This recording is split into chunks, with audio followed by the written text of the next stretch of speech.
Sono ormai un paio di settimane che Star Wars 7 è uscito al cinema. Al momento ho avuto la possibilità di vederlo un paio di volte e devo dire che il film è bello. Veramente. Tutte le emozioni e l'entusiasmo della prima rimangono durante la seconda visione. E liberatomi dell'ansia del nerd, sono riuscito a seguire il film più chiaramente e il tutto fila molto più liscio di quanto non mi fosse sembrato la prima volta. Ed è bello quando un film migliora visione dopo visione, cosa che fra l'altro ha reso classici intramontabili gli episodi originali. Detto ciò, è impossibile ignorare che questo film abbia nuovamente diviso in due il pubblico, in maniera analoga a quello che avevano fatto i prequel, che a me non sono dispiaciuti, nonostante abbia avuto qualche problema con l'episodio 2, ma nulla che mi impedisca di godere della bellezza globale di questa storia intramontabile. Ma a quanto pare non tutti sono di questa opinione. Di nuovo c'è chi grida alla distruzione della propria infanzia e di sfruttamento di un sogno. Senza quindi perdere altro tempo, commenterò il film attraverso quelle che sono le principali critiche che gli sono state mosse contro. 1. È troppo simile ad episodio 4. Questo intanto fa molto ridere perché dimostra chiaramente che A. La gente non sa cosa vuole, o in alternativa B. Non potrai mai accontentare tutti, quindi tanto vale fare quello che hai in testa, giustificando finalmente una volta e per tutte Lucas e i prequel. Chi si aspettava un film senza citazioni e rimandi è banalmente un illuso. Detto ciò, Star Wars ha sempre richiamato elementi degli altri episodi perché è concepito proprio in questo modo, ma la storia è una storia a sé stante e con l'eccezione della base Star Killer ennesima morte nera, non ho mai avuto l'impressione, anche di fronte a circostanze familiari, di trovarmi di fronte a qualcosa di già visto. Certo poi che se ci mettiamo a raccontare la storia elencando solo i punti che hanno in comune, il gioco risulta facile, e volendo si può far passare qualsiasi film per un altro scegliendo le parole giuste. Star Wars 7 è la storia della ricerca di Luke Skywalker, ed è questo il senso che permane durante tutta la visione, ed è qualcosa di nuovo, nonostante le situazioni familiari. 2.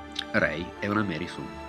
È molto difficile controbattere a questo punto. Rey è in effetti in tutto e per tutto un personaggio senza difetti, riesce a risolvere qualsiasi situazione in cui si trovi senza grosse difficoltà e impara a controllare la forza quasi istantaneamente. Il problema è il seguente. In molti hanno visto come una mossa politicamente corretta quella di rendere un personaggio di colore il protagonista della storia, ma la verità è che se il personaggio di Finn risulta ben scritto perché esiste oltre la sua caratterizzazione razziale, così come lo era stato Lando, la stesura di Rey come forte personaggio femminile fallisce nel momento in cui questa forza viene tradotta in una innata invincibilità, soprattutto in una storia di formazione come questa, facendo risultare lei il personaggio politicamente corretto. Ma in sua difesa, devo dire che anche ad una seconda visione non ti viene mai da pensare che la tensione sia smorzata a causa della sua presenza. Per quanto quindi in questo episodio lei sia effettivamente stata una Mary Sue, devo ammettere di non averla mai concepita come tale, il che lascia spazio per aggiustare il tiro nei prossimi capitoli. E a proposito di formazione, un egregio lavoro è stato fatto su Kylo Ren. In molti hanno criticato l'interpretazione di Adam Driver nel ruolo e già fiorano le parodie sul web, ma Kylo Ren è un antagonista ancora in erba, schiacciato da un retaggio di cui teme di non essere all'altezza, sensazione ottimamente resa nel film.